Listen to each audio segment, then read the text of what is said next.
মহিলাটিকে আকসারা জিজ্ঞাসা করে যে তুমি এই বৃদ্ধ বয়সে জেলখানায় কিভাবে এলে।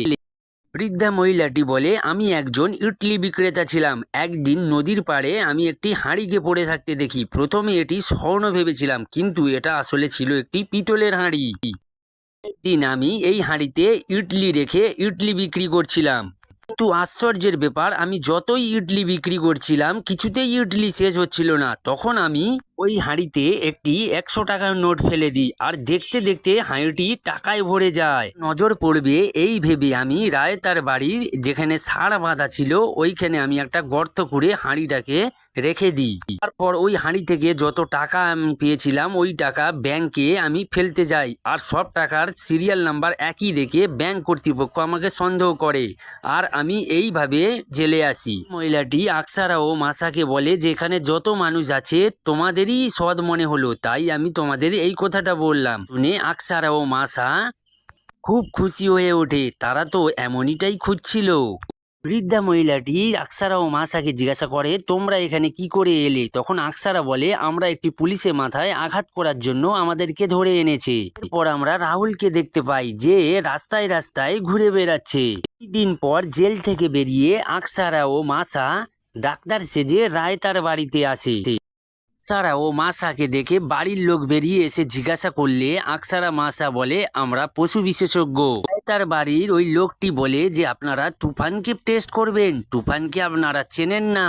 আকসারারা যখন তুফানের দিকে তাকায় তখন তারা ভয় পেয়ে যায়, আসলেই তুফান খুব হিংস্র টাইপের। তখন তারা ওই লোকটিকে বলে যে আমাদের একটা শাবল চাই, তুফানের পায়ের তলায় মাটির টেস্ট করতে হবে। আর যখন তারা শাবল আর কোদাল নিয়ে যাচ্ছিল ওখানে গর্ত খুঁড়তে, সেখানেই ঘটে এক বিপত্তি। চিনতে পারছেন তো, যেখানেই বাঘের ভয় সেখানেই সন্ধ্যা হয়, এই সেই আনন্দ যাকে এই আকসারারা বোকা মানিয়েছিল। দেখে সঙ্গে সঙ্গে আকসারা ও মাসা মুখ বাঁকিয়ে নেয়। আনন্দ আকসারাদের জিজ্ঞাসা করলে তারা বলে যে আমরা পশু বিশেষজ্ঞ। কথা শুনে আনন্দ বলে, আগে আপনাদের চিকিৎসার প্রয়োজন। আকসারারা ওখানে বেশিক্ষণ দাঁড়ায় না, তারা ধরা পড়ে যাবে বলে ওখান থেকে যখন চলে যাচ্ছিল তখন আনন্দের এক চেলা তাদেরকে দেখে চিনতে পেরে আনন্দের কাছে দৌড়ে এসে বলে, গুরু, এরা তো সেই লোক যারা আমাদের জঙ্গলে বিবস্ত্র করে গাড়ি চুরি করেছিল। এই কথা শুনে আনন্দ আকসারাদের দাওয়া করে, আর সেখানে একটা অ্যাকশন ফাইটিং শুরু হয়ে যায়। তাদেরকে মেরে তাদেরই গাড়ি চুরি করে ওখান থেকে পালিয়ে যায়। এরপর আকসারা মাঠটাকে বলছে যে দেখো, মাসাকে মুগ্ধ করতে হলে তার জন্মদিন আগামীকাল, আর তাকে একটা গিফট দিতে হবে যেটা তার খুব পছন্দ হয়েছে। তখন মাঠটা বলে, কি সেই জিনিস বলো, আমি সেটা এনে দেব। তখন আকসারা সেই তুফানের কথা বলে।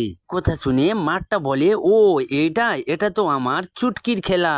এই বলে সে রাতে মিশনে লেগে যায় আর সেই তুফানকে একটি ঘুমের ইঞ্জেকশন প্রয়োগ করে।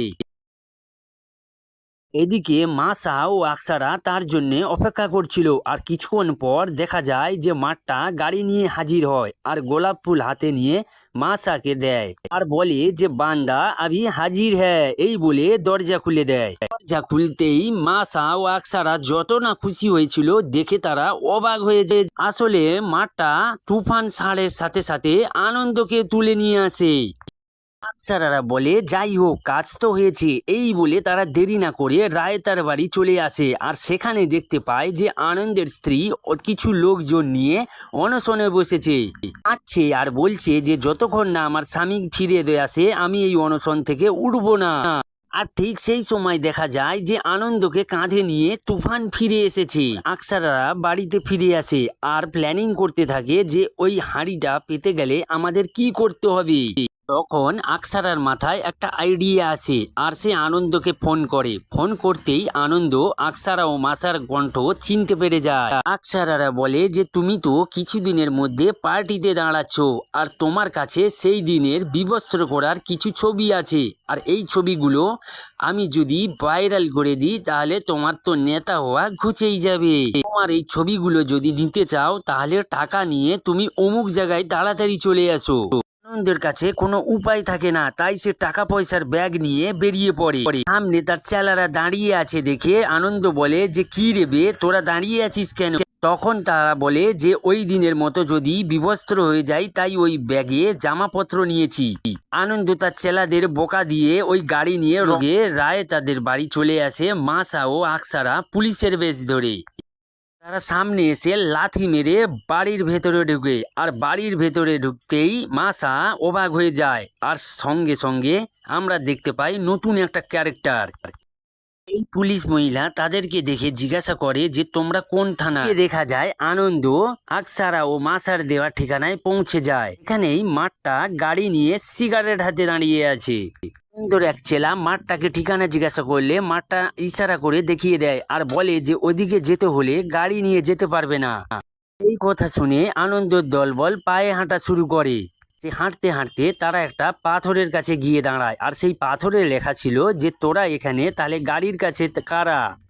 পর বোঝাই যাচ্ছে কি হয়েছে। একজন ব্যক্তি আনন্দকে ফোন করে আর বলছে, আরে কি হলো, তোর এত টাকার সমস্যা হয়েছে যে তোর একটা স্বাদের গাড়ি তুই বেচে দিলি। আনন্দ ওই ব্যক্তিকে জিজ্ঞাসা করে তুই আমার গাড়ি কোথায় রেখেছিস। তখন ওই ব্যক্তি আনন্দকে ঠিকানা দিয়ে দেয়, আর দলবল নিয়ে আনন্দ ওখানে গিয়ে দেখে যে মাঠটা ওখানে চা দিয়ে পিৎজা খাচ্ছে। এই দেখে আনন্দের মাথা একেবারে হিট হয়ে যায়। তড়িঘড়ি করে তারা গাড়ি থেকে বেরিয়ে যখন দৌড় শুরু করলো তখন উপর থেকে কিছু একটা তাদের গাড়িতেই পড়ে যায় আর ডুবলে মুচড়ে যায় তাদের স্বাদের গাড়ি। অবশেষে আনন্দ মাঠটাকে ধরে আর রাগের বশতে মাঠটার মুখে একটা সজোরে ঘুষি মারে। মাঠটা জ্ঞান হারানোর আগে মাসার নাম নিয়ে নেয়। নাও এবারে ঠেলা শুরু। এদিকে দেখা যায় মাসা আর আকসারাকে আনন্দ ধরে নিয়ে এসেছে।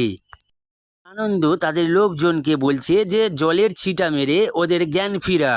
তো আকসারা ও মাসার মুখে জলের ছিটা মারলে তাদের জ্ঞান ফিরে আসে। পর আকসারা আনন্দকে কনফিউজ করে দেয়। আকসারা বলে যে তোর অমুক দিন বিয়ে হয়েছিল আর সেই বিয়ের দিন তুই কি করেছিলি, সব হিস্ট্রি আর ফুটেজ আমার কাছে আছে। দেরি না করে বাড়িতে ফিরে আসে আর সে এসে বিয়ের ফুটেজ দেখতে থাকে কিন্তু কোথাও কিছু দেখতে পায় না। আকসারাদের যারা পাহারা দিচ্ছিল আকসারা তাদেরকে বোকা বানায়। আকসারা বলে যে সে মরার আগে কিছু দোয়া করতে চায়। মেয়ে রাজি হচ্ছিল না, তারপর আকসারা কোনো রকম তাদের রাজি করিয়ে নেয়। অবশেষে আকসারাদের হাতে দড়ি খুলিয়ে দেয় আর যখন তারা দোয়া করছিল আবার শুরু হয়ে যায় অ্যাকশন ফাইটিং। বিয়ের ফুটেজে কোনো কিছু না দেখতে পেয়ে আনন্দ মনে করে যে তাদেরকে আবার বোকা বানানো হয়েছে। দেরি না করে ওখানে থেকে রওনা দেয়। আনন্দরা যখন বাড়ি থেকে বেরিয়ে যাচ্ছিল এখানে দেখতে পাচ্ছি আকসারা ও মাসা এসে হাজির। যখন আকসারারা চিন্তা করছিল এবার আমরা কি করব, তখন দেখতে পেয়ে যায় সেই রাহুলকে। রাহুল যখন হেঁটে হেঁটে আসছিল তখন তার বন্ধুর সঙ্গে দেখা হয়ে যায়। রাহুল তার বন্ধুকে বোঝানোর চেষ্টা করে যে সে রাহুল, কিন্তু কিছুতেই তার বন্ধু মানছিল না। যখন রাহুলের বন্ধুর সাথে রাহুল কথা বলছিল তখন মাসা ও আকসারা রাহুলের কথা শুনে নেয়। অবশেষে রাহুল বাবার খোঁজে শ্মশানে পৌঁছে যায়, কিন্তু ওখানে যখন যায় ওখানে কোনো ডুগডুগি বাবা ছিল না। ওর পিছন ফিরে দেখে যে ওখানে দুইটা মেয়ে বসে আছে। তখন রাহুল ওই দুইটা মেয়ের দিকে যখন যাচ্ছিল তখন মাসা ও আকসারা ভয় পাওয়ার অভিনয় করতে থাকে। তখন রাহুল তার হিস্ট্রি খুলে বলে যে আমার এই রকম পরিণতি করেছে এক ডুগডুগি বাবা। তখন রাহুল বলে যে তোমাদের মধ্যে ওই মেয়েটাকে আমার একটু চেনা চেনা লাগছে। হ্যাঁ, এবারে মনে পড়েছে, ওই মেয়েটি আমাকে টিটির হাত থেকে বাঁচিয়েছিল আর আমার পকেট থেকে 2000 টাকা নিয়ে নিয়েছিল। হ্যাঁ, আমার তো ঠিক মনে পড়েছে। পর মাসা রাহুলকে বোকা বানানোর জন্য মোবাইলে তাদের ছবি দেখায়, বলে আগে আমরা এমনই ছিলাম, প্লাস্টিক সার্জারি করে আমাদের চেহারা এমনই হয়ে গেছে। ওখানে এক বাবাকে আসতে আর দেখে রাহুল ওখানে দৌড়ে যায়, গিয়ে দেখে যে আসলে সেই ডুগডুগি বাবা ছিল না। এতে রাহুল হতাশ হয়ে সুসাইড করতে দৌড় দেয়। আকসারারা রাহুলকে বোঝানোর চেষ্টা করে যে আত্মহত্যা করা মহাপাপ, কিন্তু রাহুল এতে কোনো কান দেয় না। রাহুল বলে আমার এত সুন্দর চেহারা এমন কুৎসিত ও বিচ্ছিরি হয়ে গেছে, আমি এটা নিয়ে কিভাবে বাঁচবো। এই বলে দৌড়ে গিয়ে একটা ঘরে ঢুকে গিয়ে দরজা লাগিয়ে দেয়। জানালার ফাঁক থেকে আকসারা ও মাসা দেখে যে রাহুল গলায় ফাঁস নিয়ে নিয়েছে, আর যখনই সে ঝুলতে যায় তখনই ঘর শুদ্ধ ভেঙে নিয়ে পড়ে যায়। এরপর আকসারা ও মাসা রাহুলকে বাড়িতে নিয়ে এসে প্রচুর খাবার দাবার দেয় আর বলে যে তোর চেহারা পরিবর্তন হওয়া সম্ভব। আরে দেখিস নি মাইকেল জ্যাকসনের চেহারা আগে কেমন ছিল, তারপর কেমন হয়েছে এই শুনে রাহুলের আত্মবিশ্বাস কিছুটা বেড়ে যায়।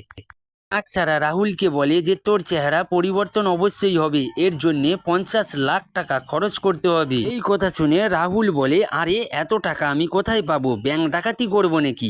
পর মাসা রাহুলকে বলে যে তার বাড়িতে একটা ষাঁড় আছে নাম তুফান। ষাঁড়টি যেখানে বাঁধা থাকে ওইখানে মাটির তলায় একটা হাঁড়ি আছে, সেই হাঁড়িটা নিয়ে এসে দিলে তারপরে তো কাজ আমরাই করে দেব, ওকে ওই বাড়িতে একটা কাজ নিতে হবে। এই কথা শুনে রাহুল পরের দিন চলে যায় কাজের সন্ধানে। আনন্দর কাছে রাহুল অনেক মিনতি করে কিন্তু কোনো কাজ দেয় না। আর ঠিক সেই সময় তুফান ষাঁড় উত্তেজিত হয়ে যায় আর আনন্দ বলে যে এই ষাঁড়কে যে শান্ত করবে তাকে উপযুক্ত পুরস্কার দেবে। ততক্ষণ রাহুলের সাথে কানেক্ট ছিল আকসারা ও মাসা।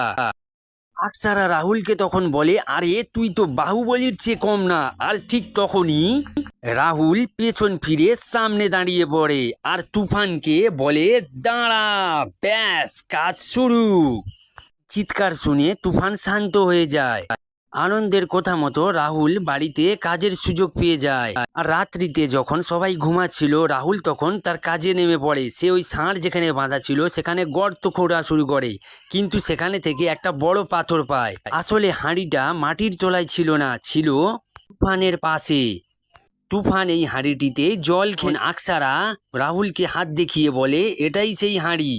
সেই মতো রাহুল হাতে হাঁড়িটি তুলে নেয় আর আকসারা ইশারা করে যে ওই হাঁড়িটা নিয়ে তাদেরকে যেন দিয়ে দেয় তাড়াতাড়ি। ঠিক সেই সময় এই কথা শুনে সেখানে চলে আসে আনন্দ, ব্যাস ফায়ার। সে তিনজন নিজের জীবন বাঁচাতে ওখান থেকে পালিয়ে যায়।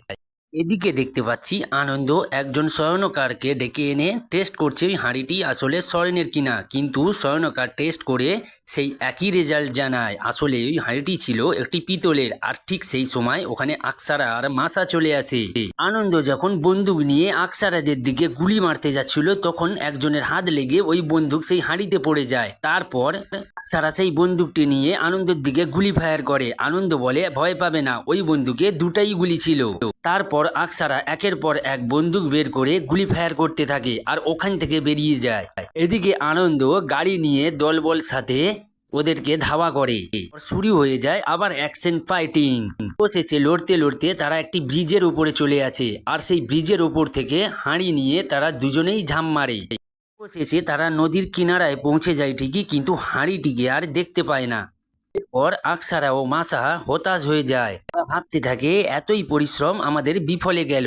অবশেষে তারা দুজনেই চিন্তা করতে থাকে জীবনে অনেক মানুষকে ঠকিয়েছি আর ঠকাবো না, এবারে জীবনে যত টাকা ইনকাম করব সব গরিব মানুষদের। পর জল থেকে আকসারা যখন পা তুলছিল তখন দেখা যাচ্ছে হাঁড়িটি ওই পায়েই লেগেছিল আর তারা দুজনে খুব খুশি হয়ে ওঠে। ওই জাদুকর হাঁড়িটির সাহায্যে দেশে সমস্ত গরিব মানুষদের তারা সাহায্য করতে থাকে। বন্ধুরা আজকের গল্পটা কেমন লাগলো অবশ্যই ভিডিওয় কমেন্ট করে কমেন্ট সেকশনে জানাবেন। আর ভালো লাগলে অবশ্যই একটা লাইক দিয়ে দেবেন। আপনাদের একটা লাইক আমাদের আরো মোটিভেট করবে নতুন নতুন ভিডিও আনার জন্য। তো ধন্যবাদ, থ্যাঙ্কস ফর ওয়াচিং। আর হ্যাঁ বন্ধুরা, এই যে তুফান গরুটিকে দেখতে পাচ্ছেন এই সেই ডুগডুগি বাবা রায় তাকে এভাবে গরু বানিয়ে দিয়েছে।